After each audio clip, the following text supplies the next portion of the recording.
There's somewhere you can tell me. He walks on, doesn't look back. He pretends he can't hear her. Starts to whistle as he crosses the street. Seems embarrassed to be there.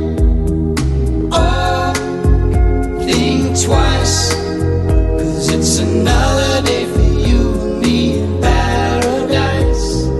Oh, think twice, 'cause it's another day for you and me in paradise.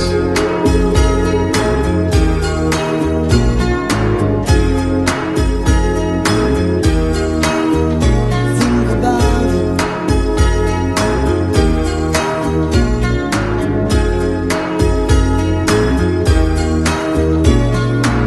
She calls out to the man on the street.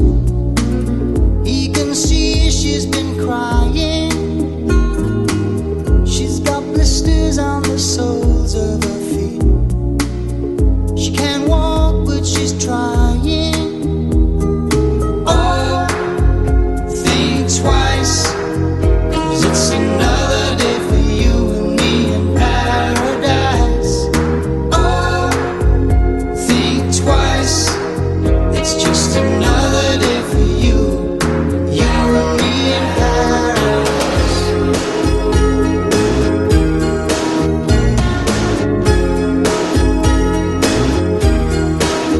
Just think about it.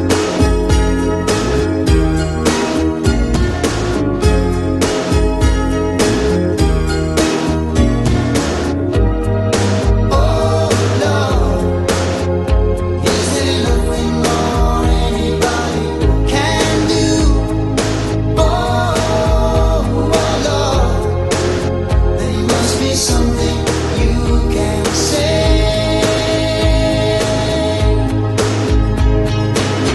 You can tell from the lines on her face.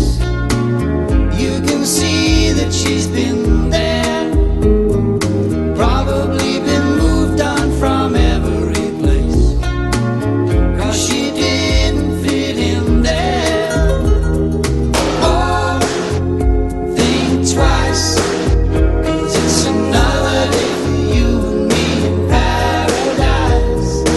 Oh, think twice, it's just another day for you and me in paradise. Just think about it.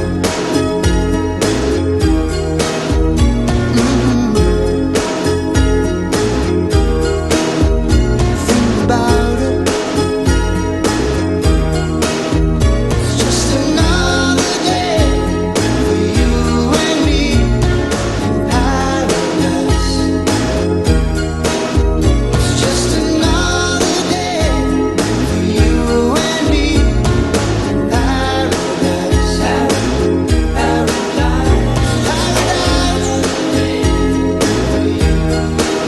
Just think about it. Paradise. Just think about it.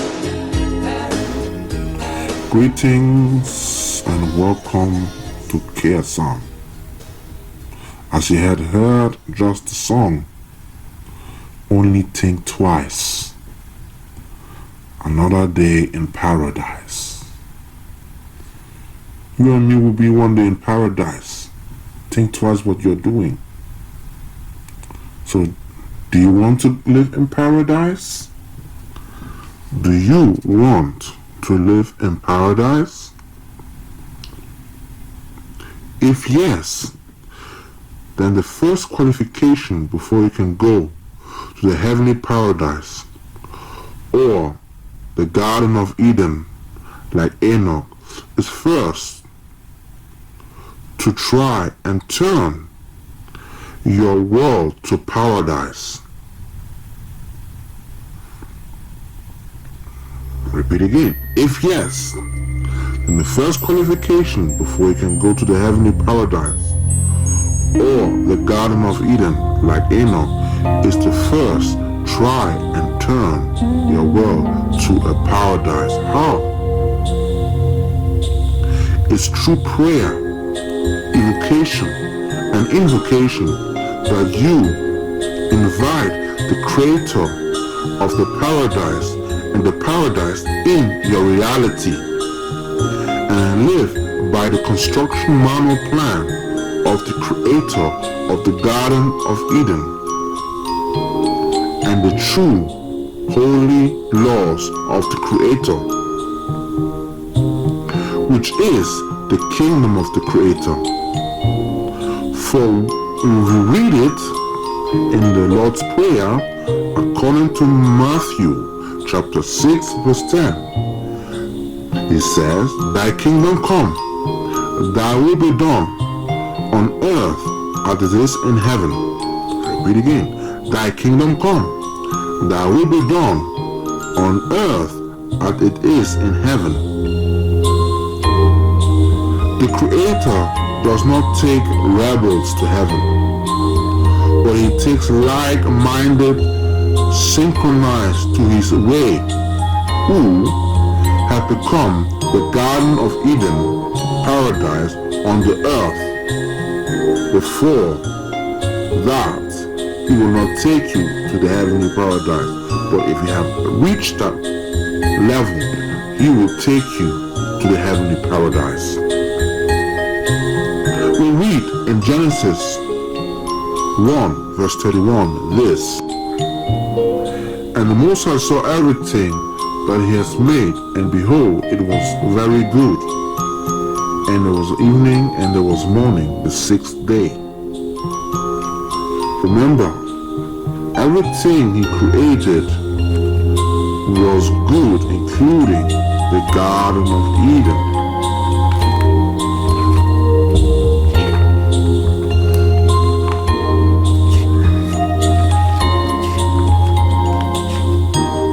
The Garden of Eden was a place that was good, and it was for good people.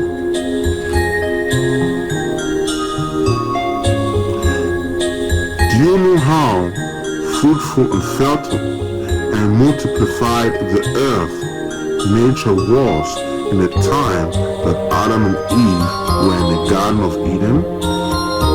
Read Genesis chapter 2 verse 5 and verse 9.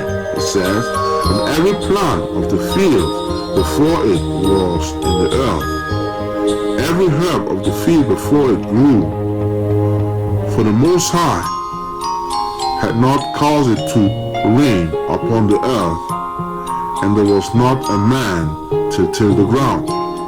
Verse 9.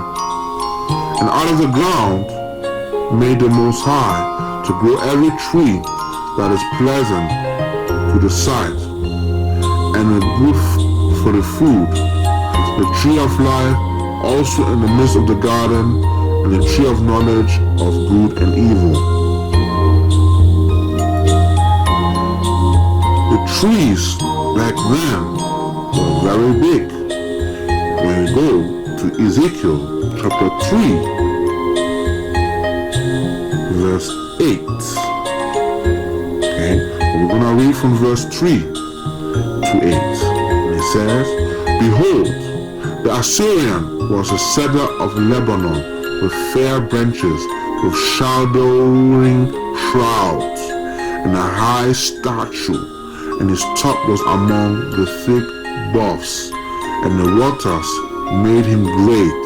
The deep set him up on high, with the rivers running around about his plant, and sent her little rivers unto all the trees of the field.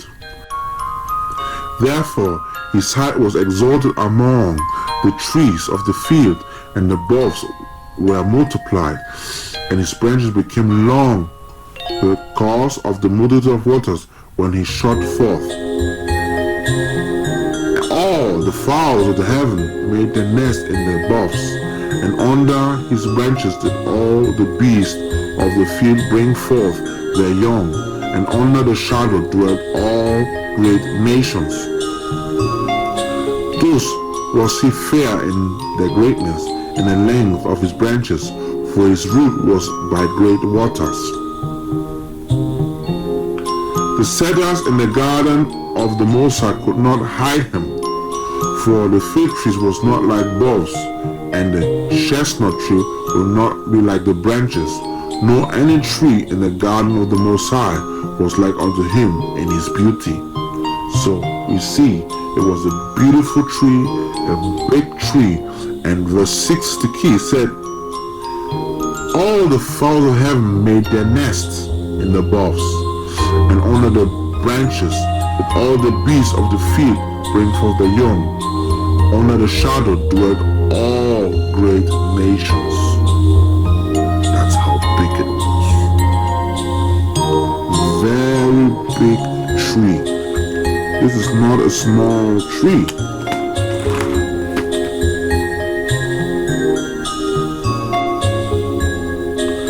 The tree was so big before the great flood that the trees could contain an entire nation. Elon Musk and the scientists have calculated that the human population of 8 billion could fit in New York in a high building. Read the article which says, believe it or not, the world population can fit inside New York. So can a giant tree hold 100 million people before the flood? Yes, it can. According to some ancient historical sources, Mount Orima is a remain of a dead tree after the flood, which is a remaining mountain dead tree trunk that measures 14 kilometers in diameter of a height of 2,810 meters. Many such giant trees remains have been found in the world. That means millions of trees on the earth was high like a skyscraper building, or even higher, between 100 and 1,000 meters tall, and some bigger, with the fruit size that they bear were from 1 to 6 meters in diameters. Apple fruit would have been around 2.5 meters in diameter. A watermelon would have been around 6 meters in diameter. A grapefruit would have been around 25 to 35 centimeters in diameter. An orange fruit would have been around 2.5 meters in diameter. Mushrooms were around 8 meters tall. The fruit of vegetables and leaf and mushroom would have been 18 to 60 times bigger than today.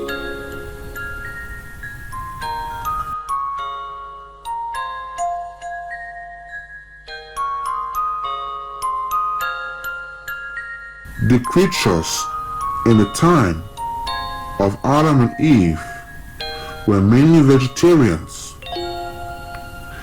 and are of different sizes, but also dinosaurs and giant animals was living in peace and harmony and are fertile and fruitful, living with Adam and Eve. In order to become that ancient pre-flood paradise like in the Garden of Eden, which is the kingdom of the Creator, we have to become the Garden of Eden, paradise, by first knowing the principle of love and the vagina, penis, sex, fruitfulness, and fertility principle. Let us read Psalm 19. Right, let's go to Psalm 19. It says, the heavens declare the glory of the Most High, and the firmament show his handiwork. Day unto day uttereth speech, night unto night showeth knowledge. There is no speech, no language, where there is no voice heard. The line going up through all the earth, and the words the end of the world. In them has set the tabernacle for the sun. So you can see, day unto day he uttereth speech, and night unto night he showeth knowledge. In the dream world, the Creator showed knowledge from night unto the next night when you sleep. For this reason, we're gonna read Genesis 37, 9 to 10.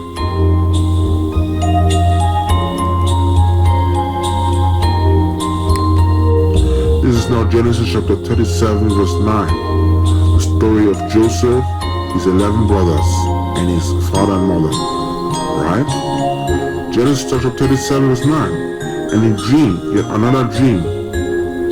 And he told his brethren and said, Behold, I have dreamed a dream more, and behold, the sun and the moon and the 11 stars made obeisance to me, or bowed to me. Verse 10.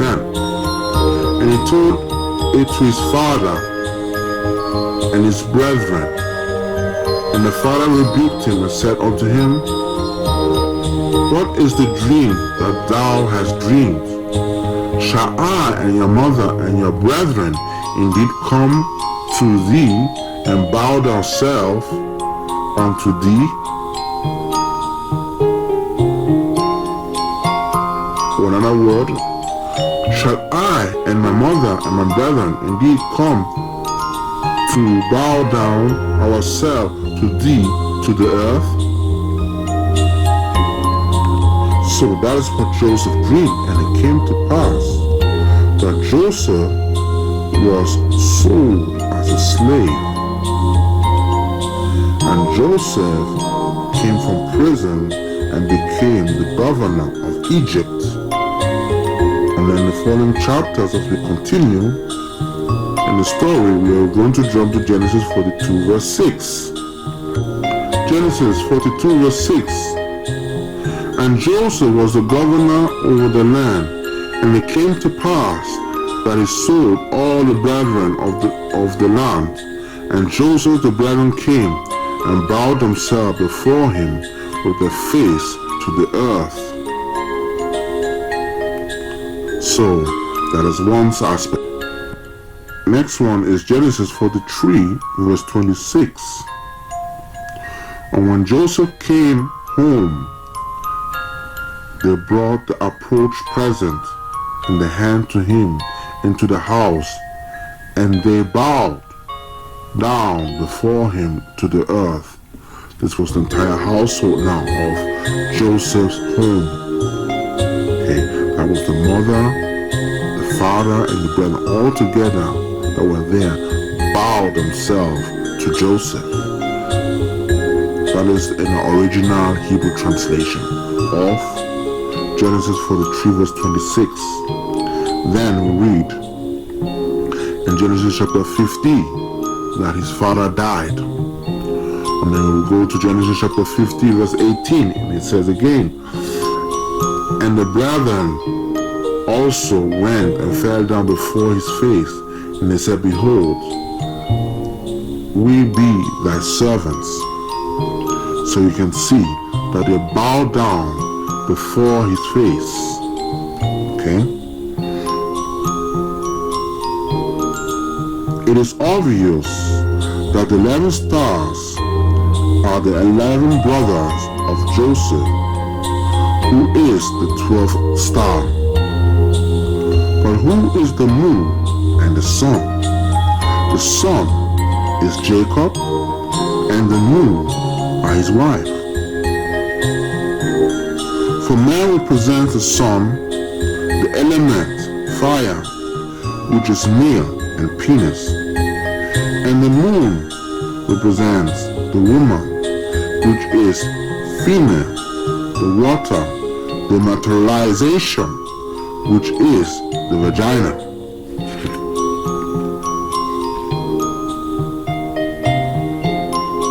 The woman and the man, which is the moon and the sun, represents the tree of life undivided.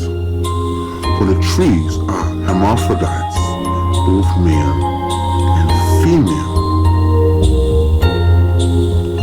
in one body. Jesus says in John chapter 15, verse 5, I am the vine. A vine tree is male and female. Jesus said in John chapter 15 verse 5, I am the vine. A vine tree is male and female, for it produces fruits that are called vine fruits. That is a male Jesus and a female Jesus.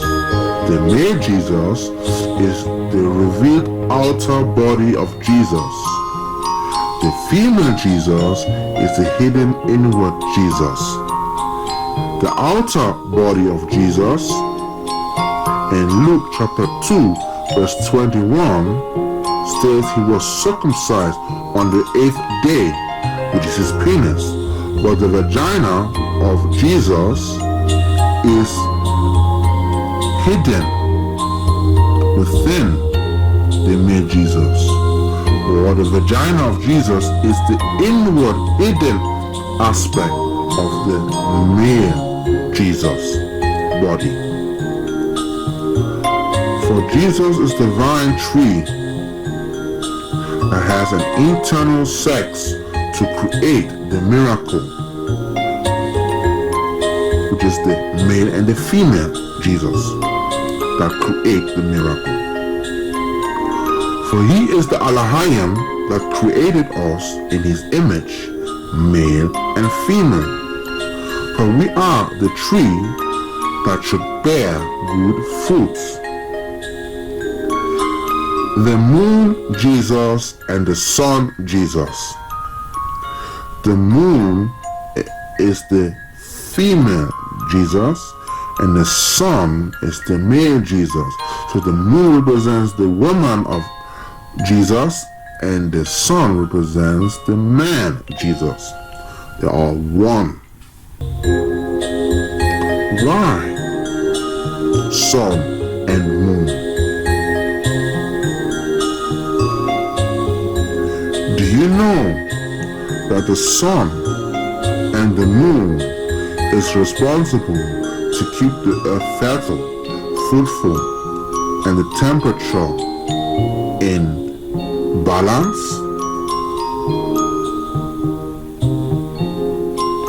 What would the earth look like without the sun? Now if you go to AI and you ask on Google this, if the sun were to disappear, it would say, if the sun were to disappear, the earth will rapidly plunge into darkness and extreme cold, leading to extinction of most life. Without the sun's light, the heat, the photosynthesis would cease, causing plants to die and disrupt the food chain. The Earth's temperature would plummet, freezing oceans, eventually turning the plant into a ball of ice. Now it's gonna be so cold. We're talking about minus over 100 degrees Celsius, going to 150 degrees Celsius, eventually to absolute zero. That means all life would die. Trees would die.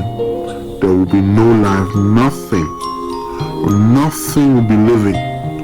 Everything will be dying out and will be suffering. That is the answer. What would the earth look like without the moon? What would the earth look like without the moon? Then, another one is, what if we had no moon? What would happen? Okay, according to a website called science.howstuffworks.com, it says this. What will happen? It says that perhaps the most obvious fallout of absent moon would be the tidal change. The moon wasn't affecting our ocean. The tides would have about a third the size they are now. The sun would take over tidal change, but just doesn't have the same pull as the moon. The moon also affects the altitude of the oceans. The gravitational pull of the moon causes a bulge of the water around the middle of the earth. In other words, the poles have less water than the equator.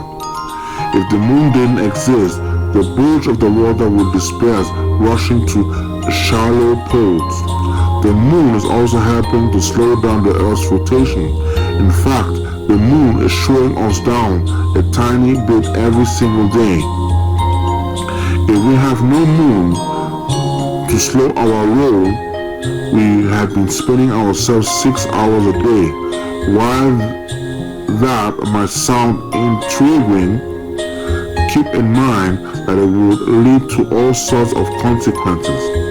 This will be increased wind and storms for one, but it would also probably have affected how life evolved on the planet. With only a few short hours of daylight and darkness, who knows what plants and animals could have developed or lost out. In other words, the plants already would die because it's going to be so dark and stuff like that, you know? It's going to be so much imbalance. And there's the matter of the axis. The moon stabilizes us to keep that nifty 23-degree tilt that makes for a mid-season and environment. Without the moon, we might be careening from an upright to sideways. With a near 0-degree tilt, we are barely see a few minutes of the sun, or like Uranus, with its 97-degree tilt. We might find ourselves in a 42 continuous years of sunlight, followed by 42 years of darkness. And makes no bones about it, it will be pretty dark without the light of the moon beside us. In other words, it's gonna be dark, okay? 42 years of darkness. Think about it. You know, that would be like everybody the whole thing would die. Even, you know, all the plants would die, all the trees, animals would die, everything would die, no food. Talk about 42 years of light. There'll be overlight, and the trees will be also dying because there's too much light. And when there's too much light and everything will be dying, okay?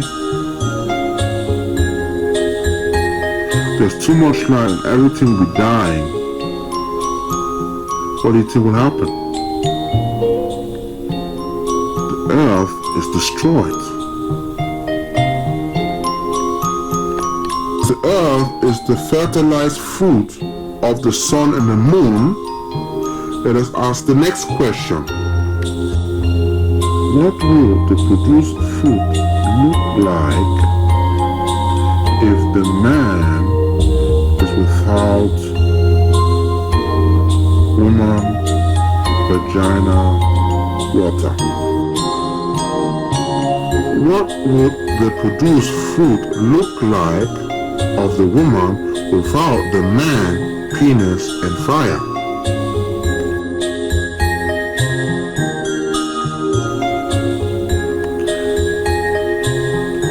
Now, this is what you see. So the sun needs the moon, and the moon needs the sun. so that the man is the woman and the woman is the man. We need one another for us to be alive, to produce life, to be living. Welcome to KEASAM, Camera Evolution, Anti-Satanic Ascending Movement. To be continued.